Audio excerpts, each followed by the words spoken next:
제자들이 지금 근심을 잔뜩 가지고 있는 거예요. 제자들은 왜 근심할까? 제자들이 근심하고 있는 것을 아시는데 주님이 떠나신다고 하니까 제자들은 우리를 두고 떠나시면 어떡합니까? 왜 자꾸 떠난다는 말씀을 그렇게 하십니까? 그 떠나신다는 말씀 앞에 제자들은 상심이 되고, 연세도 많지 않으신 분이 이제 30대 초반 아닙니까? 33살이신데 자꾸 떠나신다고 말씀을 하시니 우리가 예수님 떠나시는 거 어떻게 보라고 자꾸 우리 보고 떠나신다 말씀을 하십니까? 베드로가 하도 떠난다고 그러니까 어디로 떠난단 말입니까? 하고 오히려 묻습니다. 요한복음 13장 36절에 베드로가 급합니다. 시몬 베드로가 이르되 주여 어디로 가시나이까? 어디로 가시기에 그렇게 저희들을 두고 자꾸 떠난다는 말씀을 하십니까? 예수님이 대답하시기를 내가 가는 곳에 네가 지금은 따라올 수 없으나 난 지금 죽음의 자리를 향해서 나가야 되는데 네가 내 자리를 따라올 수 있겠느냐? 그러나 나중에는 후에는 너도 죽음을 건너뛰어 나 있는 곳으로 오게 될 것이다. 이렇게 지금 말씀하고 있습니다. 지금 제자들의 마음속에 하나같이 예수님이 자기들 곁을 떠난다고 말씀을 하니까 마음이 막 상심하고 낙심하고 제자들의 반응이 아주 예민해져 가지고 말할 수가 없습니다. 그러니까 예수님 같은 분을 지금까지 살아오면서 만난 적이 없는데 이렇게 귀한 예수님 우리가 만나서 예수님을 따라다니는데 따라다니는 보람도 없이 우리 곁을 떠나서 죽음의 길을 가신다고요? 그러시면 안 됩니다. 우리는 예수님을 사랑해서 지금까지 따라왔지 않습니까? 예수님을 신뢰하기 때문에 난 직업을 포기하고 따라왔습니다. 마태 같은 경우에는 세무서에서 일하는 그 돈 되는 자리를 다 버리고 떠났단 말이에요. 베드로는 배하고 그물을 버려두고 떠났단 말이에요. 그러니까 우리가 다 직업을 포기하고 주님을 따라 여기까지 왔는데 우리를 떠나신다고 하니 제자들은 하나같이 술렁술렁하기 시작합니다. 그리고 그동안 예수님을 따라다니면서 보니까 예수님께서는 나병 환자를 낫게 해주셨거든요. 거기다가 또 보니까 저는 사람, 다리를 저는 사람을 온전히 걸을 수 있도록, 걷지도 못하는 사람을 걸을 수 있도록 해주시고, 앞을 보지 못한 사람을 눈을 뜨게 해주시고, 심지어 이제 우리가 요한복음 14장에 와 있습니다만 11장에서는 죽은 나사로도 살려주셨단 말이에요. 그러니까 이런 예수님이 우리를 두고 떠나신다니 말도 안 됩니다, 이거는.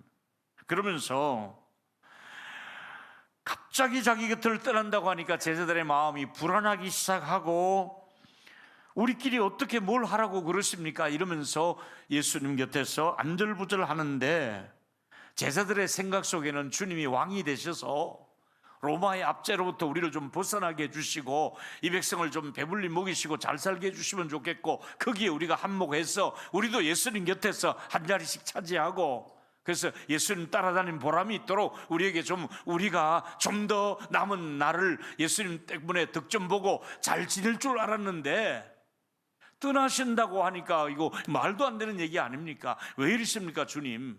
이제 이런 상황이 오늘 본문의 내용의 배경입니다. 예수님은 제자들의 마음의 생각을 다 아시고 그 마음을 아시기 때문에 내가 너희들을 두고 떠날 수밖에 없다고 말씀하시면서 이 말씀을 하실 때 예수님의 마음은 그렇게 가볍지는 않습니다. 왜? 십자가 지실 일이 있거든. 제자들의 곁을 떠나서 이제 십자가를 지고 죽음의 길을 가야 하는 것이 주님이시거든요. 같이 볼까요? 누가복음 9장 44절에 이 말을 너희 귀에 담아두라. 인자가 장차 사람들의 손에 넘겨지리라. 너희들 마음속에 내가 이제 사람들에게 넘겨지는 것을 보게 될 것이다. 사람들의 손에 내가 팔려가게 되고 채찍질을 당하고 십자가에서 죽는 것을 너희들의 눈앞에 보게 될 것이다. 너희들 그런 일이 있더라도 마음에 근심하지 말라. 이렇게 말씀하는 겁니다. 예수님의 마음속에는 제자들을 바라볼 때 늘 걱정하는 마음을 가지고 있었고 아끼는 마음을 가지고 있었지요. 그러니까 이 말씀을 하실 수밖에 없었습니다. 이제 예수님이 정작 십자가에 달리실 때 뿔뿔이 제자들은 흩어지고, 마침 그때 좌편과 우편에 강도 두 사람이 같이 십자가에 못 박히시게 되는데, 한편 강도가 부탁을 합니다. 예수님, 당신의 나라에 들어가실 때 나를 좀 기억해 주십시오. 이렇게 부탁하니까, 오냐 오늘 네가 나와 함께 낙원에 있으리라. 예수님 마지막까지 제자들을 걱정하듯이 옆에 있는 분의 기도까지 들어주시면서 이제 마지막에 운명을 하시게 된다 이 말이지요. 그래서 오늘 이 말씀은 이 당시 제자들에게만 너희는 마음에 근심하지 말라 하고 주신 말씀이 아니라, 지금 시대와 장소를 초월해서, 모든 형편을 초월해서 이 자리에 예배하러 오신 모든 분들에게 하나같이 오늘 주신 메시지가 너희는 마음에 근심하지 말라, 이 말씀이 여러분과 저를 향한 메시지가 되기를 예수 이름으로 축원합니다. 오늘 나를 위한 말씀이었다. 오늘 일부 예배를 마치고 돌아가시는 많은 분들이 오늘 말씀에 제가 오늘 제 말씀으로 받고 갑니다 하고 참 눈물 흘리며 가는 분들이 많이 있었습니다.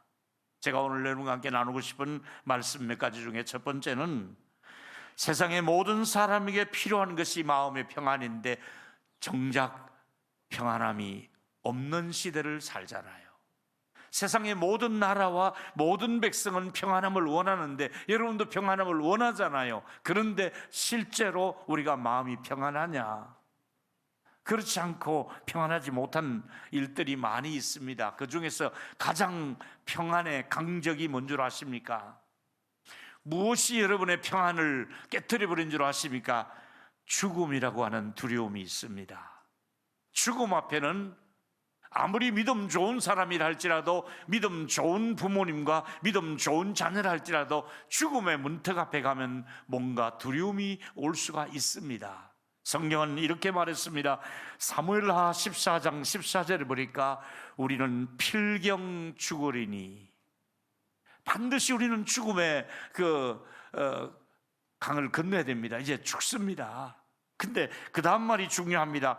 땅에 쏟아진 물을 다시 담지 못할 것이 아니냐. 죽음이라고 하는 것은 땅에 쏟아진 물을 못 담는 것처럼 죽음을 막을 길이 없다. 모두가 물을 쏟아버리면 그 물을 다시 그릇에 담을 수 없는 것처럼 죽음은 우리 모두가 마땅히 필경 우리가 맞이할 수밖에 없는 것이 죽음인데, 하나님은 어떤 분입니까? 하나님은 생명을 빼앗지 아니하시고 방책을 베푸사 내 쫓긴 자가 하나님께 버림바가 되지 아니하신다. 죄 때문에 내어 쫓긴 사람들, 형벌을 받을 사람들을, 지옥 가들 사람을 내어 쫓지 아니하시고 하나님은 우리의 생명을 보장해 주는 줄로 믿기를 바랍니다. 필경은 죽지만은 하나님이 우리의 생명을 보장해 주신다는 약속의 말씀을 하고 있지 않습니까? 조금 더 보니까 사람들이 죽기를 무서워하는 것은 히브리서 2장 15절에도 영리어 말씀했습니다. 또 죽기를 무서워함으로, 사람들은 죽는 걸 무서워한다고 성경은 말합니다. 그 다음 말이 중요합니다. 한평생 매여 종노릇하는 모든 자들, 죽음이라고 하는 그 노예가 되어서 끌려가며 무서워하는 죽음의 노예가 된 우리들을 주님은 어떻게 하십니까? 놓아주려 함이라. 죽음의 자리에 있는 우리들을 놓아줘라, 놓아줘라. 걔들은 내 아들 딸들이다. 죽음의 그 문턱 앞에 가서도 얘는 내 아들 딸이다. 놓아놔라, 내놔라, 손대지 마라, 내 것이다. 이러며 우리를 하나님이 끝까지 보장해 줄 줄로 믿습니다. 죽음의 문턱 앞에 가도 얘는 끝까지 죽음의 자리로 끌고 가지 말아라. 죽더라도 얘는 내 것이다. 이러면서 우리를 하나님이 보호하시는 줄로 믿습니다. 죽음에 대한 두려움을 하지 말라는 얘기죠. 그 다음에 여러분, 평안을 잃어버린 많은 이유들이 있습니다. 그 왜 잃어버렸을까요? 그것은 세상살이에 따라오는 모든 문제가, 이 세상 산다는 자체가 문제가 있잖아요. 이 세상을 사는 동안에는 여러 가지 그 환경적으로 따라오는 문제가 염려하지 아니할 수가 없는 환경이에요. 불행한 일이 없으면 얼마나 좋겠습니까? 많은, 내가 원하지도 않는데 질병이 찾아옵니다. 누가 질병을 원하겠습니까? 누가 아픈 걸 원하고 수술을 원하겠습니까? 그런데 질병이 나를 찾아옵니다. 내 몸이 노쇠해져가고 고장이 생긴 겁니다. 뿐만 아니라 사고가 일어납니다. 누가 사고가 날 줄 알았습니까? 누가 이태원에 갔다가 그 많은 사람이 죽을 줄 알고 갔겠습니까? 군대 가서 그렇게 부상당하고 돌아올 줄 누가 알았겠습니까? 그날 자동차를 타고 나가는데 그렇게 자동차가 다 망가지고 병원으로 실려갈 줄 누가 알았겠느냐? 아무도. 질병도 사고도 예측할 수 없는데 실제로는 질병이 있고 사고가 있단 말이지요. 얼마나 실망스러운 일이 우리 주변에 또 일어납니까? 상상도 못할 실망스러운 일이 일어나서 우리 마음을 잠을 못 들게 하고 우리 속에서 불안해하는 것들이 한두 가지입니까? 재정적인 손실이 웬 말입니까? 그렇지 않아도 모자라는데, 그렇지 않아도 겨우 아둥바둥 살아가는데 재정적인 큰 손실이 나서 더 어려움을 주고 넘어지게 하니 재정적으로 안정을 가지고 평생을 살아갈 수 있다고 여러분이 보장을 받을 수 있겠습니까? 사랑하는 사람이 심각한 질병에 걸려서 사형 선고를 받아 옆에서 항암 치료를 받고 있는데 여러분의 마음이 평안할 리가 있겠습니까? 가까운 사람의 죽음을 옆에서 지켜보면서 우리가 평안할 리가 있겠습니까? 피할래야 피할 수 없는 질병, 재난, 재정적인 것, 건강, 사건, 사고 이런 것들이 우리 삶의 현장에 계속해서 우리를 따라다니고 있기 때문에 우리는 평안할 수가 없는 거예요. 이 세상에 곤고한 일이 많고 참 죽을 일 쌓였구나. 정말로 우리가 힘든 세상을 지금까지 여기까지 살아왔단 말이지요. 그렇다고 우리가 계획이 없느냐? 머리 좋은 사람이 없느냐? 대책이 없었느냐? 아니에요. 많은 대책이 있었고 의사들이 있었고 치안도 유지했고 나름대로 머리 좋은 사람들이 이런 재난으로부터 보호를 받으려고 애를 썼지만은 막지 못하잖아요. 안 되잖아요. 누가 머리 좋은 사람이 없어서가 아니라, 돈이 없어서가 아니라, 의사가 없어서가 아니라, 교육과가 없어서가 아니라 아무리 머리를 맞대고 애써도 여전히 불어오는 이 재난과 역경과 고통을, 근심을 우리가 이길 길이 없는 거예요. 전쟁은 잠깐 하다가 끝날 줄 알았는데 저렇게 우크라이나 전쟁이 오래 갈 줄 누가 알았습니까? 지금 남수단뿐만 아니라 수단에서도 엄청나게 내전이 일어나서 많은 사람들이 지금 다른 나라로 피해가고 난민들이 늘어나고 있습니다. 어저께 제가 기도회 모임을 가지고 왔습니다마는 북한 압록강 주변에는 중국의 2,000명의 탈북자들이 지금 묶여 있습니다. 넘어가면 죽습니다. 이제 안 그래도 지금 먹을 게 없어 굶어 죽고 가는 북한의 현실인데 그들이 지금 2,000명이 북송 직전에 기다리고 있습니다. 그러니 이 지구상에 또 여기저기에서 일어나는 일들이 우리를 평안하지 않게 않는 것이 사실입니다. 가뭄, 지진, 코로나 여러 가지 불행스러운 일이 일어나고 있습니다. 평안을 원하는데 평안이 없다는 얘기입니다. 그럼 어떻게 할까요? 두 번째, 복음입니다. 복음은 평안을 줄 뿐 아니라 해방을 주고 해결책을 주고 있습니다. 복음이 아니면 답이 없습니다. 이 세상에 수많은 방법이 동원될지라도 복음보다 더 위대한 해결책은 없다는 말이지요. 특별히 복음은 우리에게 가장 필요한 것을 말씀해 주는 것이 복음이기 때문에 복음은 이 세상에 사는 동안에 우리가 분명하게 환난을 당한다고 얘기했습니다. 여러분, 사람이 가다가 넘어졌습니다. 자전거 타고 가다 넘어졌습니다. 크리스찬과 넌 크리스찬, 예수 믿는 사람과 안 믿는 사람이 둘이 가다가 자전거 타고 부딪혀서 넘어졌습니다. 자, 예수 안 믿는 사람은 무릎 위에 있어서 피가 철철 나고 예수 믿는 사람은 피가 안 납니까? 넘어져도 예수 믿는 사람 피 나요? 안 나요? 나요. 예수 믿는 사람도 코로나 걸리고요, 예수 믿는 사람도 아프고요, 예수 믿는 사람도 다리 쩔룩할 수도 있고요, 예수 믿는 사람도 디스크가 올 수 있고요, 예수 믿는 사람도 돈이 모자라고요, 예수 믿는 사람도 환난을 당한다고 말하고 있어요. 제외된 사람이 아니에요. 예수를 믿어도 환난은 당하게 되어 있는 거예요. 같이 읽어볼까요? 거짓말인지 진짜인지. 요한복음 16장 33절입니다. 시작. 이것을 너희에게 이르는 것은 너희로 내 안에서 평안을 누리게 하려 함이라. 세상에서는 너희가 환난을 당하나 담대하라. 내가 세상을 이기노라. 세상에서 환난을 당한다 그랬어요? 안 당한다 그랬어요? 당한다 그랬지만은 내가 너에게 평안을 준다, 세상을 이길 힘을 준다. 이게 그리스도인이 누리는 특권입니다. 여러분, 환난은 당하시더라도 환난만 당하지 말고 세상을 이길 힘을 하나님이 주시고 평안함을 주시기를 예수 이름으로 축원합니다. 다시 한 번 더, 환난을 안 당하는 것이 아니라 환난을 당하지만은 환난을 당하나 담대하라. 내가 세상을 이겼노라. 내가 너에게 평안을 주노라. 평안도 주시고 환난 시에 감당할 힘과 능력을 주시기를 예수 이름으로 축원합니다. 이게 복음입니다. 환난을 안 당하는 것이 아니라 똑같이 환난 당하지만은 감당할 힘을 주신다, 능력을 주신다, 평안함을 주신다. 이게 일반인들이 처방하는 것과 다른 처방이잖아요. 또 나아가서 마태복음 24장에도 분명히 전쟁의 소문이 끊이지 않는다는 거. 인류 역사 이래 지금까지 난리와 난리의 소문을 듣겠으나 이 우크라이나 전쟁 하나만 아닙니다. 계속해서 지금 남수단, 아프리카 여러 가지 중동 지역에 끊임없이 화약고에서 끊임없이 화약을 태우고 있습니다. 계속해서 미사일을 쏘아대고 있습니다. 난리와 난리의 소문이 있으나 아직은 끝이 아니다. 그걸로 끝이 아니다. 내가 있다, 걱정하지 마라. 전쟁이 일어나도 내가 있다, 걱정하지 말라. 하나님은 전쟁 속에서도 우리와 함께 하시는 줄로 믿기를 바랍니다. 근심하지 말라, 걱정하지 말라. 오늘 여러분들이 복음을 확실하게 이해하실 것은 하나님은 분명하게 오늘 선포했습니다. 마음에 근심하지 말라. 마음에 왜 근심하느냐? 근심하지 말라. 예수님은 우리 때문에 이제 우리의 근심을 해결하시려고 내가 다 채찍으로 감당할 테니까, 내가 다 십자가의 피 흘림을 통해서 여러분들의 모든 죄악과 짐을 내가 감당할 테니까 너는 근심하지 말라. 죄 때문에 근심하지 말라. 무엇을 먹을까 무엇을 입을까 염려하지 말라.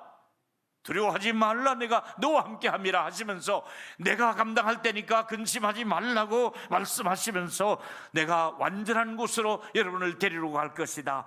완벽한 곳으로 데려갈, 이 세상에, 이 부조리한 세상, 이 재난이 있는 세상, 질병이 있는 세상에서 안전을 찾지 말고 내가 안전한 곳을 만들고 거기 가서 초소를 만들어 놓고 너희들을 데리러 올 것이다. 저와 여러분, 우리를 위해서 안전한 곳이 예비되어 있다는 것을 믿기를 축원합니다.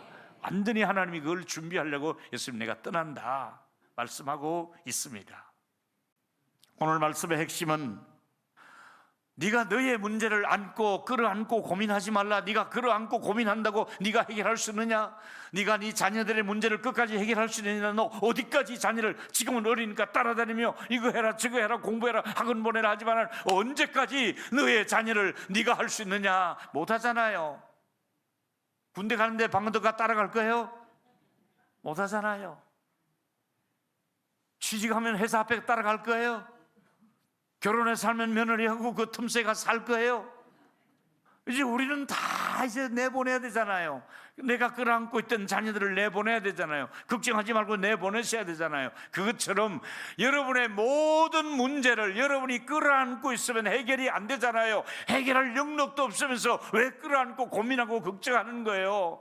내보내야 돼요. 주님께 맡겨야 돼요. 주님이 하실 거예요. 주님이 하실 일을 기대합니다. 할렐루야. 우리는 연약하지만은 아버지가 내 안에 계시기 때문에, 내가 아버지 안에 있기 때문에, 하나님의 능력이 우리 안에 있기 때문에 우리는 걱정하지 말라. 복음이 있기 때문에, 복음은 답을 주기 때문에 복음과 함께 근심하지 않고 살아가야 됩니다.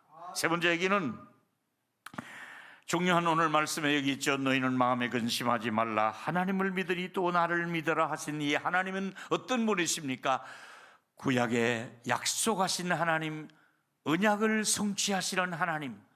하나님은 시건치 아니하시고 하나님은 한번 약속하시면 틀림없이 그 약속을 지키시는 하나님이 있기 때문에 사람은 약속을 지키지 아니해도 하나님은 약속을 지키시는, 사람은 배신을 해도 하나님은 배신하지 않는다 이 말이지요.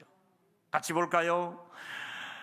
세상에 이런 음화가 49절 15절에 보니까 이사야, 여인이 어찌 그 정물 자식을 잊겠느냐 했는데 그들은 혹시 잊을지라도. 요새 어떻게 된 일입니까? 애를 낳아가지고 못 키우겠다는 이유로 죽이고 냉장고 안에 그 몇 달씩을 넣어놨다는 이런 엄마가 우리를 충격을 주고 있지 않습니까? 이 성경대로 그들은 혹시 버릴지라도, 잊어버릴지라도, 그들은 혹시 능력이 없어서 베이비 박스에 갖다 넣더라도, 그들은 혹시 자기가 못 키워서 어떤 그런 유료 시설에다가 맡기더라도 나는 너를 그렇게 버려두지 않겠다, 나는 너를 잊지 않겠다, 내가 너를 안 챙기고 언제 챙기겠느냐. 우리 주님이 저와 여러분 세상 끝날까지 반드시 잊지 않고 챙겨주실 줄로 믿습니다. 나는 너를 잊지 않겠다. 네가 잘해서 잊지 않는 것이 아니라 네가 못해도 내가 잊지 않겠다. 네가 깨끗해서가 아니라 네가 더러워졌어도 너는 내 자식이다. 네가 실수했어도 너는 가난해도 나는 너를 잊지 않을 것이다. 하나님 우리를 잊지 아니하시고 끝까지 보장하시고 보호하시는 줄로 믿기를 바랍니다. 하나님은 복을 주시고 싶어 하는 마음, 하나님이 기쁨을 주시고 싶고 선물을 주시고 싶어 하시는 하나님, 우리 자녀들이 잘 되기를 바라는 것이 하나님 아버지의 마음 아닙니까? 도마가 그래도 뭐가 못마땅한지 또 질문합니다.